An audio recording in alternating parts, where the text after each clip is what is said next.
25 मई भाजपा गई। कल का जो मतदान होगा वो ऐतिहासिक होगा। जी आजमगढ़ का अस्तित्व ही हुआ है निरहुआ के एमपी बनने के बाद। अरे बड़बोलेपन की बातें ना करें। ये बीजेपी वाले लोग घमंड में हैं और इस चुनाव में जनता ने उनका घमंड उतार दिया है। तो उनकी छोड़िए, वो क्या कहते क्या नहीं, उस 4 के बाद आप ढूंढते रहोगे कहाँ हैं। और सदैव नेताजी की इस थाती में कोई बंटवारा नहीं होने। जो लोग गलतफहमी में हैं तो गलतफहमी निकाल देनी चाहिए। आजमगढ़ के लोगों ने एक नारा दिया है 25 मई भाजपा गई। सबसे हॉट सीट जो बना हुआ है वो आजमगढ़ है। उसका सबसे बड़ा कारण है जो हमारे बगल में बैठे हैं सपा प्रत्याशी धर्मेंद्र यादव जी। सबसे पहले आपका स्वागत है सर हमारे चैनल पे। जी धन्यवाद आपको। सर क्या देख रहे हैं आप, इतने दिन से घूम रहे हैं, अब कल जो है वो चुनाव है, तो क्या कुछ देख रहे हैं जनता के बीच में, कैसा समर्थन आपको मिल रहा है? मैंने कई चुनाव लड़े हैं और कई चुनावों में पार्टी की तरफ से प्रचार का भी मौका मिला।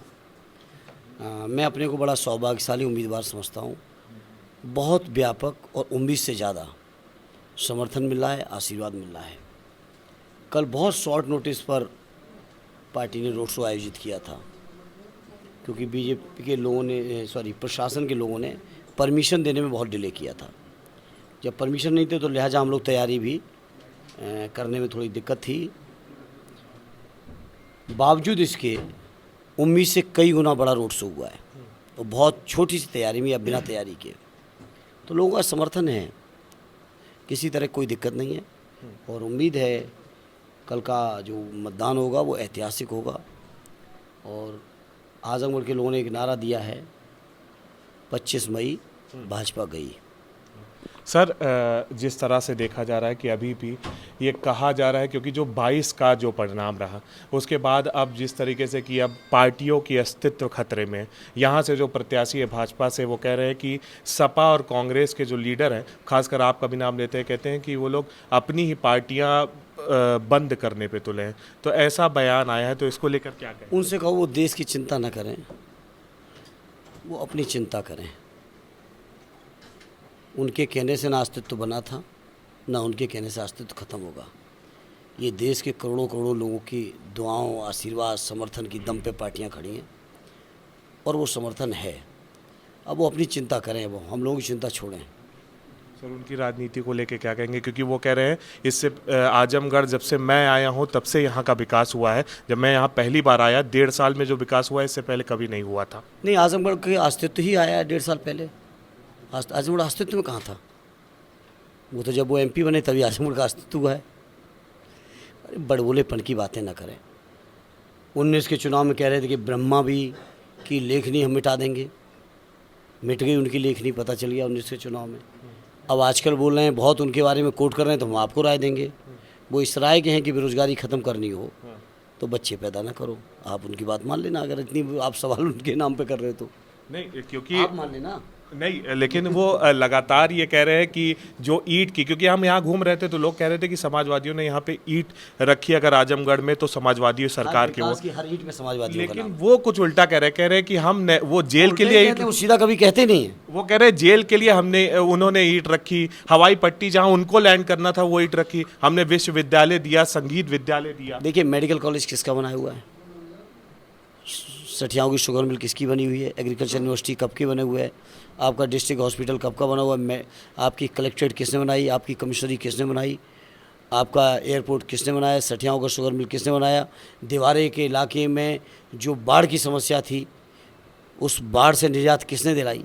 ये जितनी रोडें आप देख रहे हैं, बाईपास, इधर उधर रिंग रोड, ये सारे चौराहे जितने भी आप देख रहे हो सब समाजवादियों की देन है। जी लेकिन जी आजमगढ़ का अस्तित्व ही हुआ है निरहुआ के एमपी बनने के बाद। लेकिन देखिए बीजेपी वाले लोग घमंड में हैं और इस चुनाव में जनता ने उनका घमंड उतार दिया है। लेकिन वो कह रहे हैं कि गुंडाराज गुंडाराज एक बार फिर भी कह रहे हैं कि भगवान राम को वही लाएं क्या? तो वो कह रहे हैं गुंडाराज एक बार और आ जाएगा, क्योंकि और सीधा सपा पे वो हमला करते हैं बीजेपी के समर्थक। देखिए समाजवादी पार्टी के बारे में वो लोग ना सर्टिफिकेट दें। जनता के दिलों में बैठी हुई पार्टी है, लोगों के लिए काम की हुई पार्टी है। उनके कहने और उनके प्रमाण पत्र बनाने की हम लोगों को ज़रूरत नहीं है उनकी, वो जनता के दिलों में बना हुआ है। आज भी हमारे 10 सांसद हैं, वो 10 विधायक हैं इस जिले के अंदर। आज भी हैं।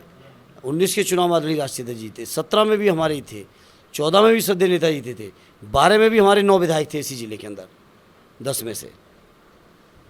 तो उनकी छोड़िए, वो क्या कहते हैं क्या नहीं, वो 4 के बाद आप ढूंढते रहोगे कहाँ हैं। लेकिन अच्छा, ये कहा जा रहा है मोहन यादव को कई बार यहाँ पे भेजा गया, अभी कल भी रोड शो में हुआ है, इसको किस तरीके से? देखिए, मैं अभी कुछ साथी आए थे पत्रकार में, तुमसे भी कहा और आपको भी दोहराता हूँ, मुझे खुशी इस बात की है कि बीजेपी के लोगों को जो कुछ भी कर सकते थे सब कर दिया उन्होंने। प्रधानमंत्री जी आए, आजमलालगंज की लोकसभा यहाँ से 10 किलोमीटर पर कार्यक्रम करके गए। मुख्यमंत्री जी कितने बार आए, सच पूछो तो मुझे नहीं पता कितने बार आ चुके इस जिले में, मुझे नहीं जानकारी है। अभी पता चला राजनाथ जी भी आए थे, पता चला कि मध्य प्रदेश के मुख्यमंत्री भी आए थे, पता चला कई बार प्रदेश अध्यक्ष भी आए इनके बीजेपी के। तो जिसको आना था सब आ गए। अब जनता को जो करना है वो जनता कल कर देगी। लेकिन मोहन यादव, क्योंकि यादव हैं, तो वो बताया जा रहा है कि आपको सीधा एक। अब मुझे साइड पे ना दीजिए। कहाँ थे मोहन यादव जो माननीय रमाकांत जी के, जो हमारे सांसद रहे 4 बार के सांसद, 5वीं बार के, और वर्तमान विधायक हैं। फर्जी मुकदमे में पिछले लगभग 1.25 साल से वो जेल में। कहाँ है मोहन यादव? कहाँ है मोहन यादव जब पुष्पेंद्र से लेके जितेंद्र से लेके कितनों के इनकाउंटर हुए? आरक्षण पूरा खत्म किया मोहन यादव, क्या एक बचा पाए? 350 IAS नियुक्त किए हैं दिल्ली की सरकार ने। एक यादव छोड़ दीजिए, आपके एक बैकवर्ड का नाम बता दें, एक दलित और आदिवासी, एक मुस्लिम बैकवर्ड का नाम बता दें, सिंगल नहीं है। पूरे प्रदेश में एक भी की पोस्ट पे अधिकारी बता दें, पूरे देश की सरकार में एक की पोस्ट पे अधिकारी बता दें। वो तो इल्जाम लगाते हैं ना कि हर जगह जब से क्या समाजवादी वो सरकार थी, क्या तो उनका कहा हुआ काम क्या वो, अब छोड़िए, कुछ बातें हो जाएंगी, नहीं हम बढ़ना चाहते। अच्छा, ये एक आखिरी सवाल रहेगा, क्योंकि 5 जगह आपके परिवार वाले लड़ रहे हैं, साथ साथ अपर्णा यादव जो हैं, खासकर आजमगढ़ आई, इसको किस तरीके से देखेंगे? मुझे संतुष्टि है इस बात की कि बीजेपी के पास जो कुछ भी था वो सब कुछ कर लिया। अपर्णा जी आई, अच्छी बात है, बीजेपी के नेता आई और अच्छी बात है। और ये भी अंदाजा लग जाएगा कि उनके आने से कितना वोट डाइवर्ट हो गया। आपको लग रहा है कि कुछ इसका असर पड़ेगा? किस आधार पे? क्या सेवाएं हैं आजमगढ़ में? उन्होंने भी मुलायम सिंह का नाम लिया, कहा यहाँ की धरती उन्हीं के वजह से विकसित हुई, लेकिन नरेंद्र मोदी जी का जो काम है, विकास है, वो ज़्यादा ऊपर है। श्रद्धेय नेताजी की थाती पूरी समाजवादी पार्टी, पूरी समाजवादी विचारधारा, समाजवादी पार्टी का एक एक कार्यकर्ता और एक एक मतदाता आरडी अखिलेश यादव जी के साथ चट्टान की तरह खड़ा है। और श्रद्धेय नेताजी की इस थाती में कोई बंटवारा नहीं होने जा रहा है।